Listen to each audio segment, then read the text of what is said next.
The Timberwolves blow out the Blazers behind Jaden McDaniels and 41 points from Julius Randle. How the Wolves made this an easy win headed to the All-Star break. Next.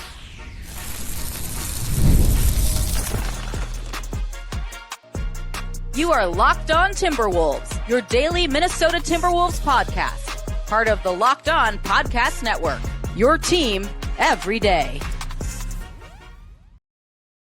Hello and welcome to the Locked On Wolves podcast, part of the Locked On Podcast Network, now the #1 sports podcast network. Happy Thursday, everybody. I'm Ben Beecken, and welcome into the show. Today is the post-game pod. We're talking about the Wolves' big win over the Blazers on Wednesday night. The last game before the All-Star break, the Wolves are now off until next Friday. So 8 days from now is the next time the Timberwolves will play. Today, we're going to focus on how they beat the Blazers so handily. They ended up winning this one by 24. Anthony Edwards, a relatively quiet night. He got off to a good start. The headliners, though, Jaden McDaniels, a phenomenal two-way game. Just stole Deni Avdija's lunch money throughout this game on both ends of the floor. Fantastic performance for Jaden. We're going to break that down.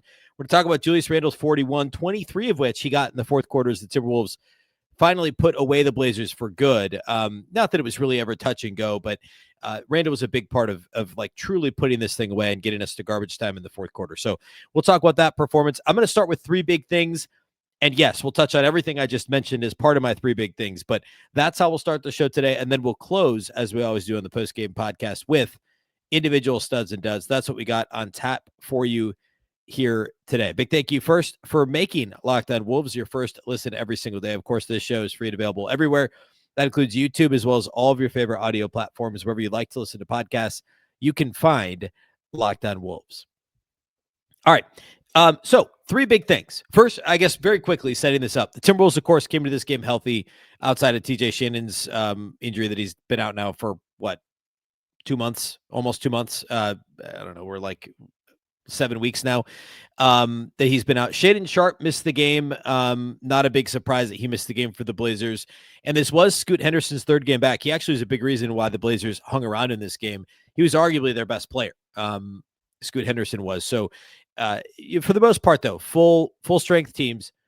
And I think Minnesota was 5.5-point favorites on FanDuel coming into this game. And I talked about on yesterday's show previewing this matchup, I was a little worried because the Blazers play fast. They're a very good offensive rebounding team. They shoot a lot of threes and miss a lot of threes, which leads to a lot of longer rebounds. The Timberwolves guards and wings don't do a great job always of crashing down and rebounding in the middle part of the floor. And for all those reasons, I was a little worried. And then obviously the like, hey, well, All-Star break's next. Like, let's kind of coast. We've obviously seen a lot of that from Minnesota lately. I was hoping that the momentum from the win on Monday could carry into this game, and it did. Minnesota was good from the start. I thought the defense was probably worse than the first quarter, but it wasn't horrible. Like, grand scheme of things, it was actually pretty good, I thought. And, you know, Portland has some challenges offensively. They've got a pretty solid roster, and they're very likely going to make the play-in. Came into this game 2 games under 500, but there wasn't a whole lot of flow offensively for Portland. And there was really no defense for the Blazers. Minnesota came out firing. I thought the ball movement was really good in the first quarter. And really the only thing that allowed Portland to hang close, it was a 6-point Wolves lead at the end of the first quarter, was the Timberwolves fouled the Blazers a bunch. I think Portland had 7 free throws in the first quarter. Minnesota only had 2. And then that flipped as the game wore on. And then once we got into this game, like at halftime, Minnesota was up by 10. And then it was, I think, 17 going to the fourth quarter. So they kind of gradually built on their lead. And every time Portland pushed back, Minnesota pushed back a little bit harder. And it was like, for Portland, it was like 1 step forward, 2 steps back. And then ultimately Julius Randle almost single-handedly put them away in the fourth quarter. But I want to focus on my 3 big things. Number 1 is Jaden McDaniels. And the first quarter is when he asserted his dominance over Deni Avdija. Of course, Avdija, an all-star caliber first half of the season. He was bad in this game, and it was just as much to do with Jaden McDaniels as anything else. I mean, Avdija himself, 11 points on 3 of 14, missed all 7 of his 3-point shots. And he was just 3 of 7 on 2-point shots. He had 3 assists and 5 turnovers. In a game that Portland lost by 24, he was a minus 32. Only 2 players were worse than a minus 15 in a game they lost by 24. Avdija was a minus 32, and Donovan Clingan was a minus 24. In this game. So, and the primary defender, not the only defender, but the primary defender against Avdija was Jaden McDaniels. Jaden, for his part, offensively finished with 21 points on 13 shots, 2 of 3 outside the arc, 5 of 6 on free throws, 6 boards, 6 assists to only 2 turnovers. So 3 assists to 5 turnovers for Avdija, 6 assists, 2 turnovers for Jaden McDaniels, 2 steals and 2 blocks. All right, so 21, 6 and 6 with 4 stocks and only 2 turnovers in 33 minutes, and he was great against Avdija. Scored on him easily on the offensive end, blocked him. I think both of his blocks might have come against Avdija. Just made his life very miserable. The length that Jaden uses, the ability to absorb contact, and in this game at least did a pretty good job of doing it without fouling. Very impressive performance for McDaniels, and this was exactly the type of like 1B performance. In this game, from a scoring standpoint, it was 1B to Julius Randle, not to Anthony Edwards, weirdly enough. But I thought that the decision-making that McDaniels made, not getting himself in foul trouble defensively, and I thought he provided good off-ball help defense as well, good help side defense, and then offensively picked his spots and was effective with the ball in his hands, which we've seen a lot more of here lately from Jaden once again. I mean, he started the year that way, a bit of a dip there, kind of, mid, quote-unquote, first half of the season, even though we're like 2/3 of the way through the schedule now. And then now heading into the All-Star break, we're starting to see a little bit more of McDaniels being a bit more aggressive and assertive. And frankly, I know Chris Finch has said this a lot over the last couple of years. The Wolves kind of go how Jaden does, and not just offensively. I would include defense in that too. Occasionally, Jaden will play well defensively, and the offensive game just isn't there. That's happening less and less often. He's just a good offensive player now, and he's still a very good defensive player. It's not to the level of Ant where he turns it on and off, but sometimes the defense isn't quite where it needs to be for McDaniels. But when it is where it needs to be, he's a legit two-way star. And we saw that in this game. So a fantastic Jaden all-around game. And I would also say along with that, the plan against Deni Avdija to just be more physical with him. And by doing so, they sent him to the line for 5 free throws. That's fine. Dude only shot 3 of 14 from the field. You can afford that, to let him go to the line a couple of times, because you get the benefit of being, physical against him. And that gets into his head. And Avdija was he had his I don't know, insert your favorite NBA complainer here face on, if it was the Lob City Clippers or current Luka or current Jokic or whoever you feel like whines too much. Lob City Clippers, the first thing that came to my mind. I don't know. It's just the Chris Paul, Doc Rivers Clippers teams. But Avdija was doing that in this game. He was unhappy with the lack of calls, and it's because the Wolves were being physical with him and giving him a difficult time, and that was a big part of the Wolves kind of jumping out to lead and then building on that lead. The second thing would be the Timberwolves really beat the Blazers at their own game in a lot of ways in this game. And to be clear, it's not like the Blazers, they're not a great team. They're a very average, middle-of-the-pack team, no matter how you slice it. I believe coming in, they were 19th in offense and 19th in defense on cleaning the glass. But they play fast, and they also turn it over a lot, which a lot of times those things are related. It's a relatively young team, and that's exactly what happened in this game. And because of all the turnovers, and Portland turned over 26 times in this game, Minnesota had 14 steals.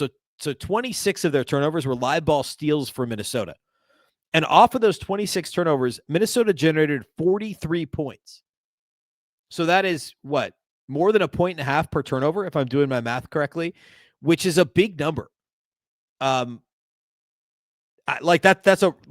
than 1.5 points per possession on possessions that they got following a Portland turnover. That's a really good number, and it speaks to a couple of things. One, Portland's sloppiness with the basketball, the Timberwolves' attentiveness defensively, number 2. And then third of all, how efficient Minnesota was in the open floor. And certainly, we're going to talk about Ayo Dosunmu here in a minute. He's a big part of my third of my 3 big things. Dosunmu was a part of that. McDaniels was a part of it. I thought Julius Randle was a big part of it. Was actually a huge part of it. Julius had a lot of open floor transition dunks and layups. He also set up Rudy Gobert for one. By the way, a game after having a triple-double on Monday, Julius had 41 points. He only had 7 rebounds. He only had 2 assists in this game. One of them was to Rudy in the open floor. He dropped it off for a dunk for Gobert, which was nice to see. But Minnesota playing fast and then turning Portland over a ton, which they just needed a nudge, right? Portland's going to do it. They're going to give you the ball, but you still got to be aggressive. And then when you get the opportunity, push the pace, force the issue, and go score in the open floor. Minnesota did that. So beating Portland at their own game, playing fast, taking advantage of turnovers, and 26 turnovers. There were plenty of opportunities, but getting 43 points off of those 26 turnovers was huge for Minnesota. All right, I want to talk about the Timberwolves' depth and the difference that Ayo Dosunmu made in 2 straight games now. It's been clear what Dosunmu brings to the table. So I want to dig in on that a little bit. We'll talk a little bit more broadly. I want to talk about Ant. He had a good, albeit quiet, offensive game, but I thought it was a solid Ant performance. We'll close today with individual studs and duds. We'll set up the rest of the week here on the show. We'll do all that here next.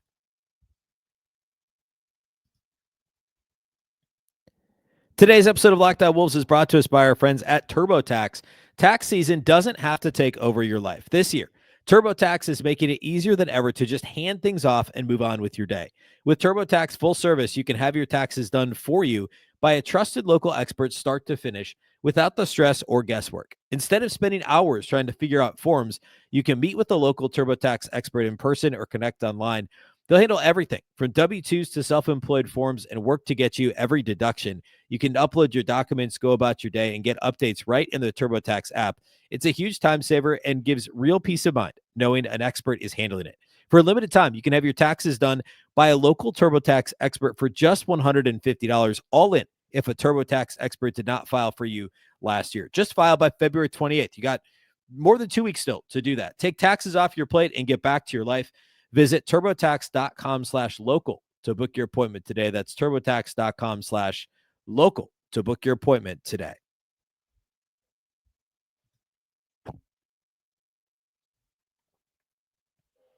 Big thanks once again for making Locked On Wolves your first listen of the day. And of course, thanks for helping to make Locked On the #1 sports podcast network. If you haven't done this already, go check out the new Everydayer Club. You can get access to an ad-free audio feed for Locked On Wolves compatible with Apple Podcasts, Spotify, and every other major podcast app. You'll also get an invite to the members-only Locked On Everydayer Club Discord server.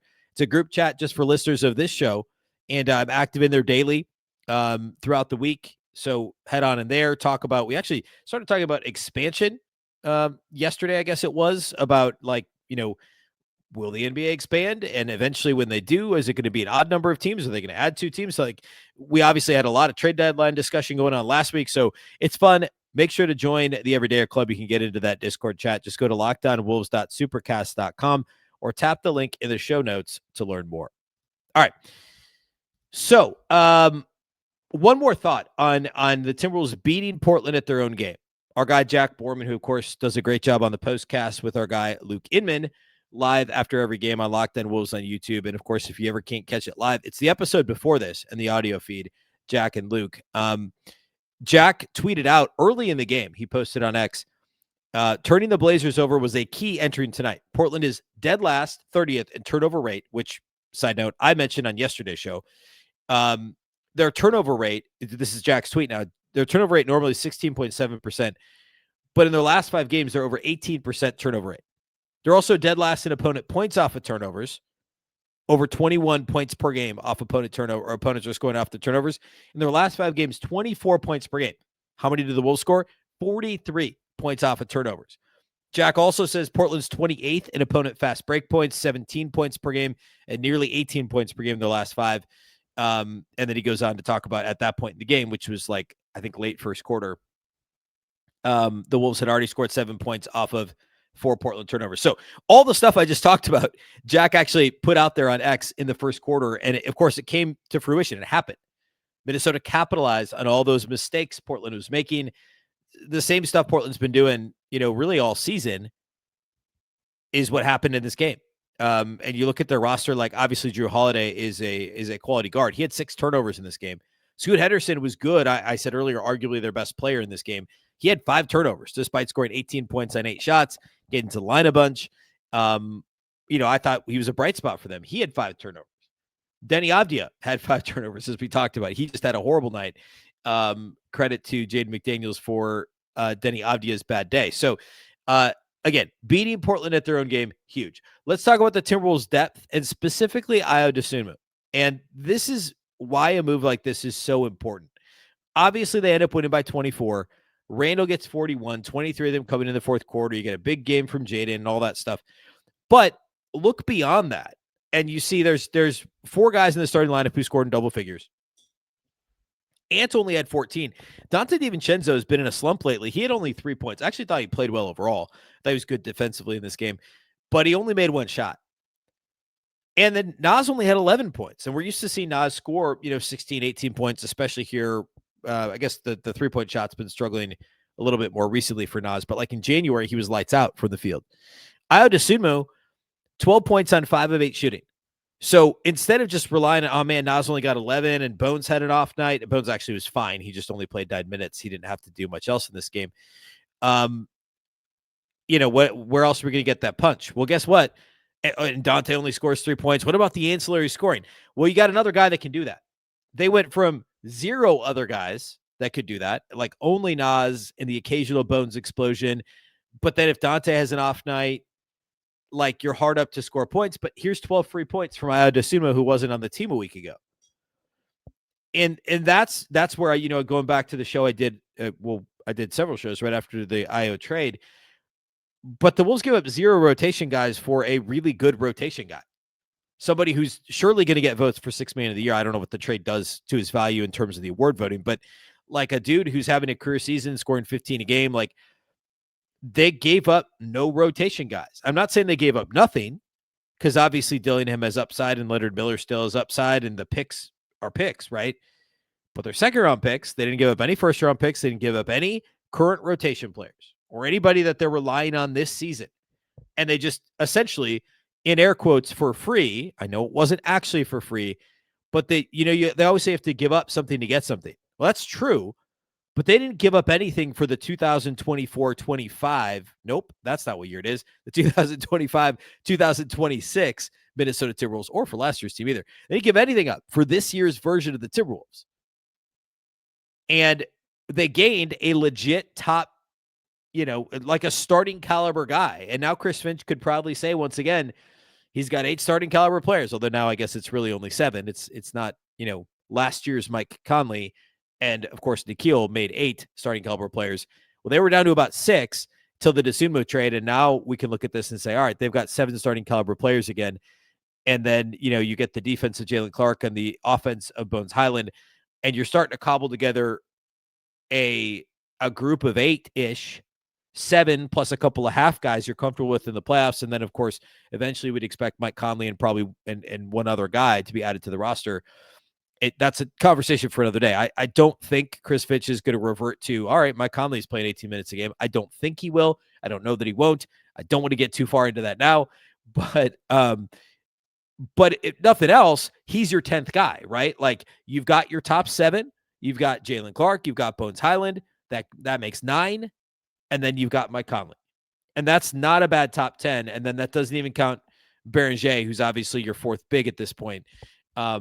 But the Dosunmu thing, this was the 2nd straight game. He had 21 points on Monday. The 2nd straight game where just the depth just shines for Minnesota. Led the bench with a plus 11. I thought he was very good defensively. He also had 4 assists, led the bench in assists, 3rd on the team in assists in this game, tied for the 2nd on the team with 2 steals in a game where the Wolves got 14 steals. A well-rounded game for Dosunmu, as always. As he's always done in the past for Chicago, and he plays hard. And that is so much of the battle, is just playing hard. And then on top of that, if you can score at the rim, you can make threes. He didn't make any threes in this game, but he also, by the way, only missed, he was 0 of 2 outside the arc. He was 5 of 6 on 2-point shots. His only miss was, I think, his 1st or 2nd layup attempt. He missed in traffic, and I talked about this on the show with Jack last week.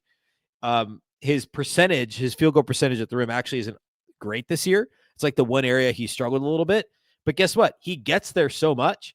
If somebody's a volume at the rim shooter, we'll take that, right? And also that's fairly fluky. Eventually that's going to come back. And sure enough, he made his final, final 5 2-point attempts in this game. A couple were floaters. He had, I think, 1 mid-range jumper from around the free throw line, a couple of, maybe 1 floater 10 feet away in the paint.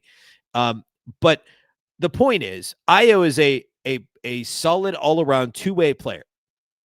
And he brings an element, pushing the pace in the open floor, on the fast break, going 1-on-2, 1-on-3 in transition, and just it's exactly like TJ Shannon, both a bit more polish, and certainly he's more dangerous from outside the arc. There was a play in transition, I think it was late third, early fourth quarter, where he got the ball just below the break on the right side, and he could have pulled up for a three, but instead he kind of hesitated and then exploded to the basket and hit a nice runner off the glass for an easy two. Well, it actually wasn't that easy, but a relatively easy two. And that was such a savvy play. And he can shoot that three. He's better catch and shoot, as everybody is, than he is off the dribble. But that's an element that is a threat to the defense. And Shannon is a league averaging 3-point shooter, I think, ultimately. But teams are much more afraid of him getting downhill, going to the basket. And with Ayo, you have to respect both. So he was huge in this game. We'll close by talking individual studs and duds, then we'll peek ahead. We'll do all that here next to close out the show today.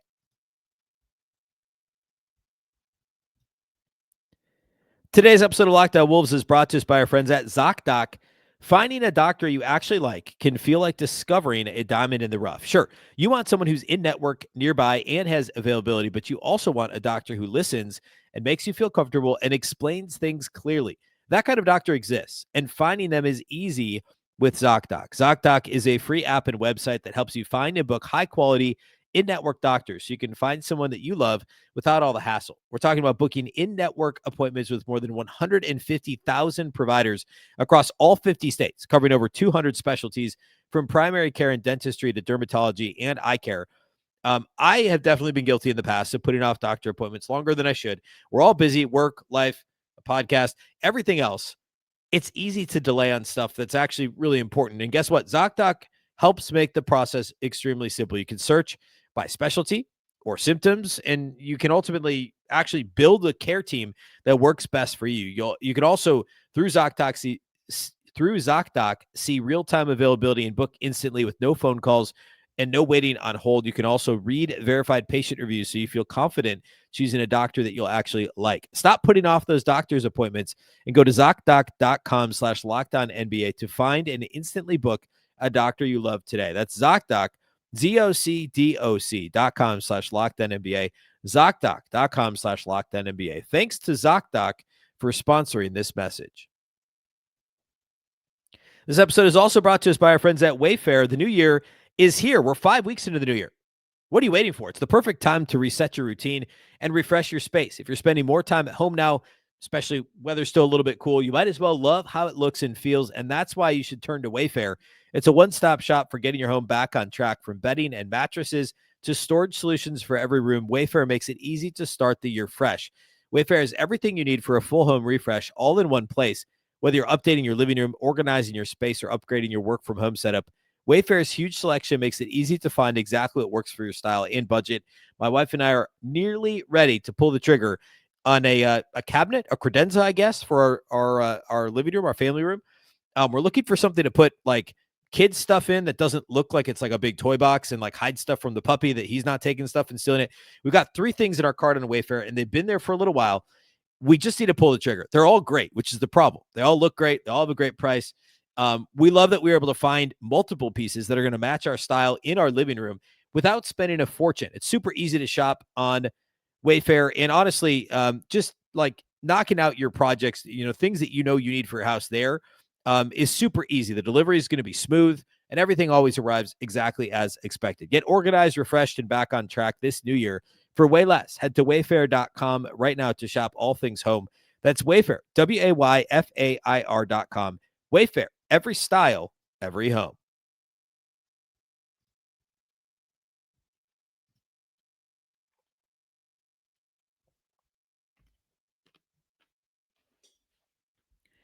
All right. Putting a bow on Wolves Blazers with individual studs and duds. We already spent a lot of time talking about Jaden. I meant to talk about Ant a little bit. Well, we'll get into Ant here in a second. First, Julius Randle. We talked about what he was able to do this in this game in regards to his stat line, and ultimately it was the fourth quarter. I mean, Minnesota entered the fourth quarter only up by 17. I say only. I mean, they won by 24. But given what we've seen from this team here of late, this game and the one prior to it notwithstanding, it was fair to be perhaps a little bit nervous. This, again, was only a 7-point game coming out of halftime. and it kind of hovered around 10. It got up to a little north of 20, and then it got back down to 15, 14 late in the third quarter, and then was 17 at the start of the fourth. So it was a little bit of back and forth. Avdija came to life a little bit. Like there's just enough going on that you were a little bit apprehensive, right? And then Julius Randle shows up, starts the fourth quarter by knocking down to 3, and then just plays bully ball and just dominates the Blazers, who are much outside of Klingon, just not a very big team. And Julius ends up with 41 points on 24 shots. He was 3 of 7 on threes, was appropriately aggressive from outside the arc. And in addition to the 3 of 7 on threes, Julius was 11 of 17 on twos and 10 of 11 at the free throw line. 7 rebounds in 33 minutes, 2 assists. He did have 3 turnovers, but a well-rounded Julius Randle game. And the fourth, he had 18 points through 3 quarters. He scored 23 in the fourth quarter alone and punctuated it with a nice, we'll call it a windmill-esque dunk in the fourth quarter. Just a really nice performance from Julius, and good for him to enter the All-Star break on a really positive note after a bit of a swoon, we'll call it, in late January and into the last week. So a nice performance from Julius Randle. Talked about Jaden. He's also clearly a stud in this game. 21 points on 13 shots, 2 of 3 outside the arc. He was 5 of 10 on twos. We'll take that. 5 of 6 on free throws, 6 boards, 6 assists, 4 stocks, and only 2 turnovers in 33 minutes, and also only 3 fouls, which is also important. Also, by the way, side note, nobody had to play more than 33 minutes in this game. They had the 5 main rotation guys all played between, 7 main rotation guys all played between 24 and 33 minutes. So that worked out pretty well. My third stud, I think it's got to be Ayo Dosunmu for all the reasons that I already went over a little bit ago. 12 points on 5 of 8. Didn't make any threes, was 0-2 there, but he made both his free throws, had 4 assists and no turnovers, plus 2 steals and a rebound. Plays with pace, was great in transition, scored a little in the half court when it was off the floor, especially. I thought he was very good defensively, and I think he was legit one of the 3 stars in this game. Now, if I had a fourth, Rudy was really good. I touched on him briefly off the top, 17 and 8 in this game. I thought he was effective inside. He didn't have any blocks. He also didn't commit any fouls. And like Donovan Klingon finished with 5 offensive rebounds, but there was a possession very early in this game where Rudy got a defensive rebound by pinning the ball against the backboard. Like it came down on, like it had already hit the rim and came down on the other side. And Rudy just reached up and like pinned it against the corner of the backboard and then just grabbed it away from Klingon before he could get it.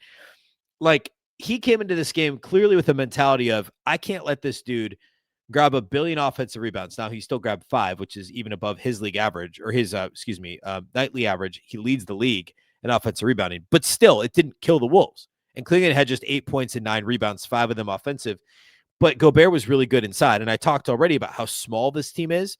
Like Robert Williams III, he got undercut in the second half and was clearly worse for the wear there. But like not super, not dominating, right? Williams or Klingon. And Gobert did a really good job against them. 17 and 8. I thought he was very good. And really, this is a well-rounded game. I mean, Ant only had 14 points, but he's 4 of 6 on threes. He's only 1 of 4 on twos. And he knocked out a couple of threes early. I said this on the 1-minute video I did for Locked On and for YouTube, pretty much right following the game Wednesday night, that Ant was part of Minnesota jumping out to this lead. The catch and shoot game was working great for Anthony Edwards. He was very good offensively and was, I thought, good. Even though he only had 14, 4, and 2, plus 2 steals, it was a good Ant game. Just a relatively quiet scoring night. And that's fine. This was just a well-rounded game. Everyone except DiVincenzo of the 7 primary rotation guys scored at least 11 points. Duds, I don't have any. I know Dante only had 3 points. He had 5 assists. He had 4 rebounds, only 1 turnover. He had 3 steals in 29 minutes. I thought he was really good. And Bones hit a 3 early. He was good. 3 assists to only 1 turnover in just 9 minutes. Jalen Clark saw very brief. I think he had 4 rotation minutes prior to garbage time, and he was fine. Hit a 3 when the game was still not quite put away. So a well-rounded game and a very nice note to enter the playoffs. Not the playoffs, to enter the All-Star break for Minnesota. Chris Finch talked after the game about how great it's going to be to have a couple days of practice next week following the break. Obviously, a bunch of all-star stuff this weekend. We'll talk about this on tomorrow's show. The Timberwolves are not back in action until next Friday night, so a week from tomorrow. So presumably, and that's at home too. So the Wolves will presumably report back and have practices Wednesday and Thursday next week. But they're like, they get to the All-Star break about a day early. They get to come back to play at home against Dallas next Friday night on ESPN. And hopefully Cooper Flagg plays in that game. He didn't play a couple weeks ago when the Wolves beat Dallas fairly easily. So nice to head into the All-Star break on a nice mini 2-game winning streak. We'll talk about the standings tomorrow. Obviously, things are going to change. A lot of teams play Thursday. But as of this recording, following the Wolves win on Wednesday, with games still in progress, like right now, San Antonio and Golden State are playing. That has some bearing on the standings, although it won't impact where the Wolves are right now. They sit right now in 5th. They're only a half game behind Houston for 4th, only a game and a half behind Denver for 3rd. They're also only a half game up on the Lakers for 6th, and only a game and a half up on Phoenix, who's in the play-in. So we're going to be playing this game for the next 2 months. It's going to be up and down and back and forth. And the rough and tumble West has never been more rough and tumbly than where we're at right now. So we'll break down that a little bit. On Friday's show, I'll give some predictions for the weekend's events. It'll be hard to predict Rising Stars. We'll talk mostly All-Star Saturday because I think that's the most fun. It's kind of a fun show on Friday. And next week, we'll spend a lot of time peeking ahead to the second half of the season. I'll give you some All-Star break bold predictions, talk about what some of those were last year, ones that I was right on and ones that I missed on. So fun shows upcoming, and looking forward to getting the Wolves already getting back in action at the end of next week. Big thank you for making Locked On Wolves your first listen every single day. Of course, this show is free and available everywhere. That includes YouTube, as well as all of your favorite audio platforms, wherever you like to listen to podcasts. You can find Locked On Wolves. You can also watch on the Locked On Sports Minnesota app on both Roku and Amazon Fire TV. A reminder, if you haven't already, you can go check out the Everydayer Club. It's built for you if you never miss a show. You get Locked On Wolves ad-free, plus members-only Discord access and more. Head to lockedonwolves.supercast.com to join the club. If you're watching on video on YouTube, then following the video, your next video that will serve you will be the 24/7, the first ever 24/7 National NBA YouTube channel on audio. Make sure that you make your second listen the NBA Game Night Show over at Locked On NBA. Of course, this show is also part of the very same Locked On Podcast Network, your local experts on all the biggest stories. Once again, I'm Ben Beecken. This is the Locked On Wolves podcast, and we'll catch you next time.